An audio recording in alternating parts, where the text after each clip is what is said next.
मालदीव का क्षेत्रफल 75,000 एकड़ है और वक्फ बोर्ड के पास 10 लाख एकड़। यानी सर भारत में वक्फ बोर्ड के ऊपर 12 मालदीव बन जाएंगे। सिंगापुर 1,80,000 एकड़, यानी भारत में वक्फ बोर्ड के ऊपर 5 सिंगापुर बन जाएंगे।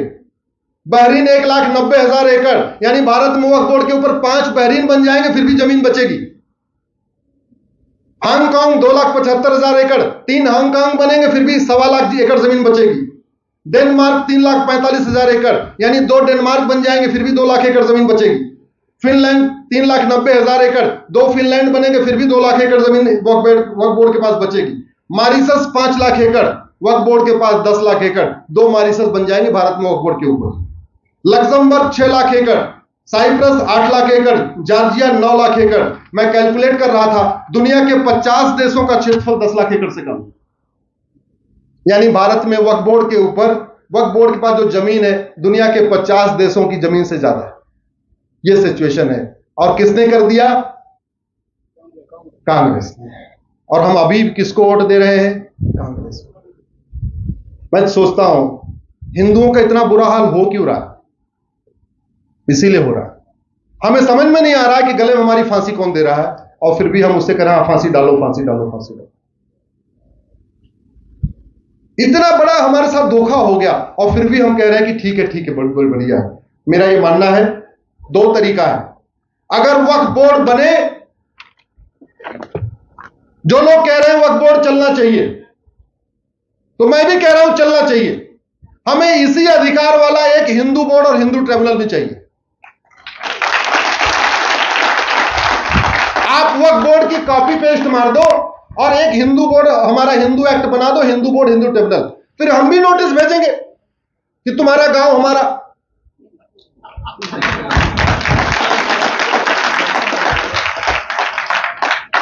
उतने पावर चाहिए जितनी पावर इसमें है।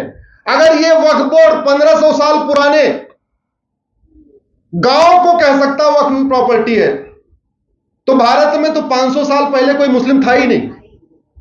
यहां तो सब 500 साल के बाद हुए हैं। बाबर से पहले यहां मुस्लिम 0।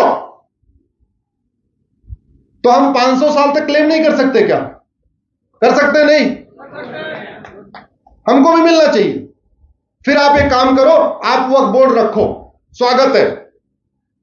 लेकिन जब हम क्लेम करेंगे कि यह जमीन हमारी है, तो उसका मुकदमा हमारे हिंदू बोर्ड हिंदू ट्रिब्यूनल में चलना चाहिए। आप हिंदू के लिए हिंदू बोर्ड हिंदू ट्रिब्यूनल बना दो, जैन के लिए जैन बोर्ड जैन ट्रिब्यूनल बना दो, बौद्ध के लिए बौद्ध बोर्ड बौद्ध ट्रिब्यूनल बना दो, सिखों के लिए सिख बोर्ड सिख ट्रिब्यूनल बना दो। और हम कहते हैं वैसे चारों ये हिंदू ही हैं, एक काम करो, एक ही कानून बना दो, इसमें कह दो ये हिंदू जैन बौद्ध सिख पे लागू होगा। हम चारों आपस में निपट के जहां जहां नोटिस भेजना होगा भेज लेंगे। क्यों सर? मित्रा साहब, संविधान की नजरों में ठीक है ना? बैलेंस हो जाएगा ना? और दूसरा तरीका, या तो आप इसको खत्म कर दो और यूनिफॉर्म चैरिटी कोड बनाओ, यूनिफॉर्म एंडोमेंट कोड बनाओ। भारत के इतिहास में आज तक सर कोई ऐसा कानून ही नहीं बना जिसमें 44 अमेंडमेंट करना पड़ा हो। मेरे रिसर्च के अनुसार, हो सकता है मैं गलत भी हो जाऊं, किसी और के पास हो, मैं सोच रहा था कि आज तक कोई ऐसा कानून है क्या जिसमें 44 अमेंडमेंट करना पड़ा है? आज तक ऐसा कोई कानून ही नहीं है। जिस टायर में 44 छेद हो जाए ना, उसमें पंचर नहीं बनवाना चाहिए। क्या करना चाहिए? जिस छत में 44 जगह से पानी टपकने लगे, उसमें वाल पुट्टी नहीं बनना चाहिए। क्या करना चाहिए? 2 ही तरीका है बैलेंस करने का। या तो वक्फ बोर्ड को चलने दिया जाए, संविधान के प्रियम्बल से सेकुलर शब्द हटा दिया जाए। हमने इसको चैलेंज किया हुआ है, 21 या 22 अक्टूबर को सेकुलरिज्म के ऊपर सुनवाई है। ये बहुत फ्रॉड हुआ है हमारे साथ, हमने इसको भी चैलेंज किया हुआ है। वक्फ बोर्ड वक्फ ट्रिब्यूनल चलने दिया जाए, संविधान के प्रियम्बल से सेकुलर शब्द हटा दिया जाए, और हमें अपना Hindu act, Hindu board, Hindu tribunal चलने दिया जाए। हमारा अपना जो ट्रिब्यूनल होगा उसमें सारे के सारे अपने हिंदू होंगे, हिंदू जैन बौद्ध सिख होंगे। हमारा अपना सर्वे का तरीका होगा। हम सर्वे कर करके बताएंगे कौन सी जमीन 400 साल पहले हमारी थी, कौन सी जमीन 500 साल पहले हमारी थी, कहां कहां क्या था, वहां नोटिस भेजेंगे। और जिसको कुछ क्लेम करना होगा, हमको भी वही पावर चाहिए, अखबार में नोटिस देंगे 30 दिन के बाद जमीन हमारी। हमको भी वैसा हिंदू एक्ट चाहिए, हिंदू बोर्ड चाहिए जो डीएम उसके अंदर में हो। हम डीएम को आदेश देंगे ये जमीन खाली कराओ, ये जमीन खाली कराओ, ये जमीन खाली कराओ, ये हमारी जमीन।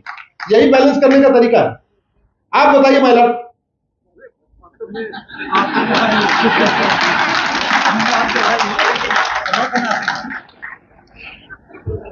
मैंने इसलिए कहा कि भाई मैं बहस कर रहा हूं, जज साहब बैठे हैं, अगर कुछ मैं गलत कह रहा हूं तो आप करेक्ट कर दीजिए। हम तो इक्वलिटी की बात कर रहे हैं। अच्छा सुनिए, ताज्जुब की बात, पाकिस्तान में जो माइनॉरिटी है वो इक्वलिटी के लिए लड़ रही है कि हमको वो अधिकार दे दो जो यहां के मुस्लिम के पास है। बांग्लादेश की माइनॉरिटी हिंदू लड़ रही है, हमको वो अधिकार दे दो जो यहां पे मेजॉरिटी के पास। हमारा जरा देखिए, हम मेजॉरिटी होके कह रहे हैं हमको वो कानून दे दो जो माइनॉरिटी के पास।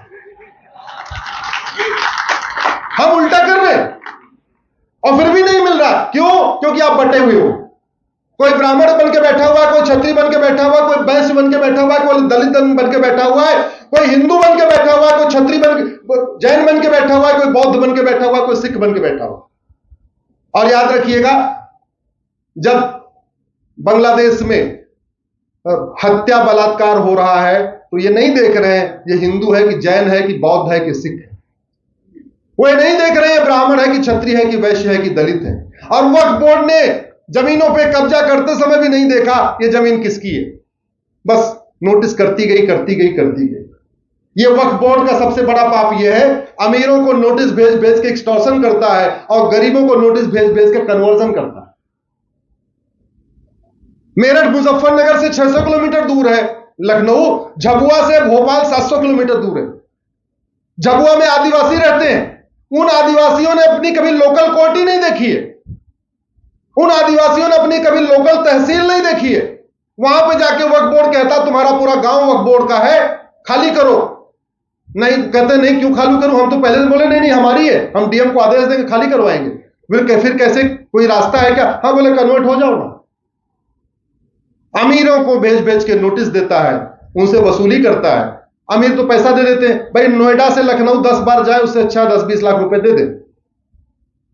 मुजफ्फरनगर मेरठ से 10 बार लखनऊ जाए उससे 10-20 लाख रुपए में टरका दे, और गरीबों को कन्वर्जन करा रहा है।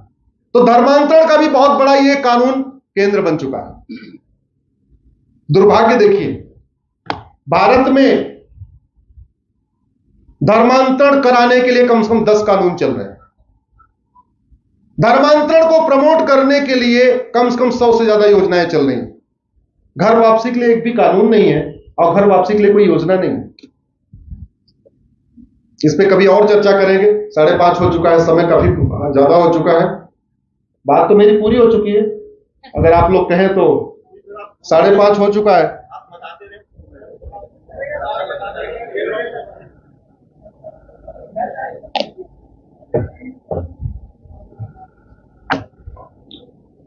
उत्तराखंड की डेमोग्राफी बहुत तेजी के साथ बदल रही है, और इस डेमोग्राफी में बदलने का जो सबसे बड़ा कारण है वो घुसपैठ। दूसरा कारण है धर्मांतरण। तीसरा कारण है पलायन, पहाड़ों से लोग पलायन करके नीचे आ रहे हैं। चौथा सबसे बड़ा कारण है जनसंख्या विस्फोट। आप में से कोई 10 से ज्यादा बच्चे वाला है क्या? जरा हाथ उठाइए। 10 से ज्यादा कोई वाला है क्या? नहीं। अच्छा, 5 से ज्यादा वाला कोई है क्या? 5 से ज्यादा वाला भी। आपके उत्तराखंड में 15 से 20 बच्चे वाले एक नहीं हजारों परिवार रह रहे हैं, आपको पता ही नहीं। एक दो नहीं, हजारों। मेरी जनसंख्या नियंत्रण में पीआईएल चल रही, जब मैं उस पर काम कर रहा था तो मैं रिसर्च कर रहा था कि कहां कहां क्या चल रहा है।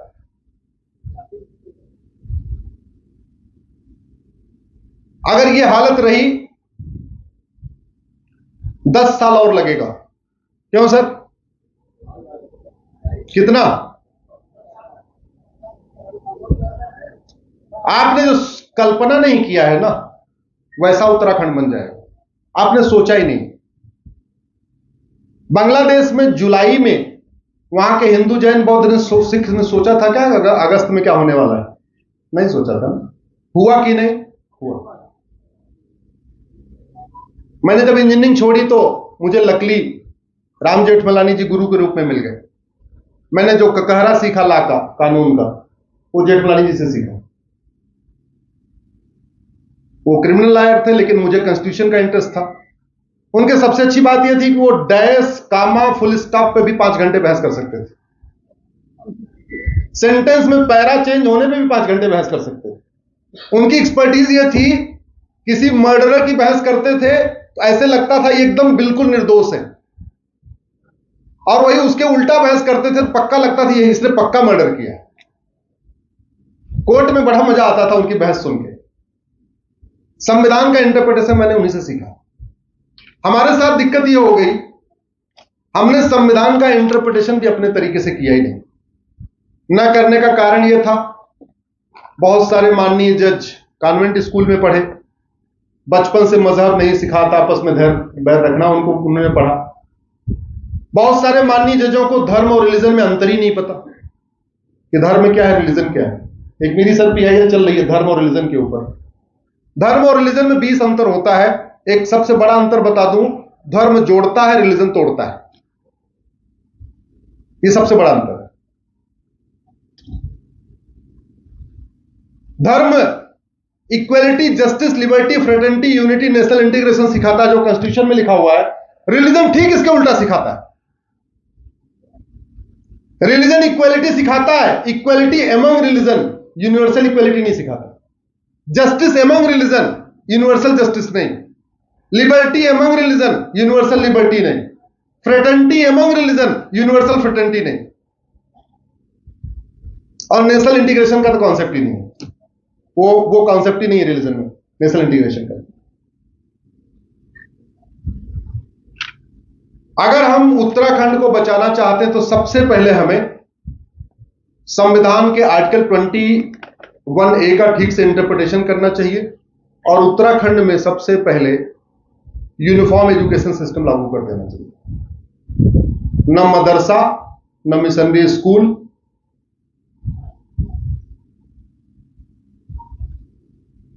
One nation, one education board, one syllabus, one curriculum. और इसमें सुप्रीम कोर्ट का जजमेंट भी है। 2011 में एक केस है, श्याम सुंदर वर्सेस स्टेट ऑफ तमिलनाडु, जिसमें 3 जजों की बेंच ने बोला हुआ है कि देश की एकता अखंडता के लिए जरूरी है कि कम से कम 8वीं तक यूनिफॉर्म एजुकेशन सिस्टम लागू किया जाए।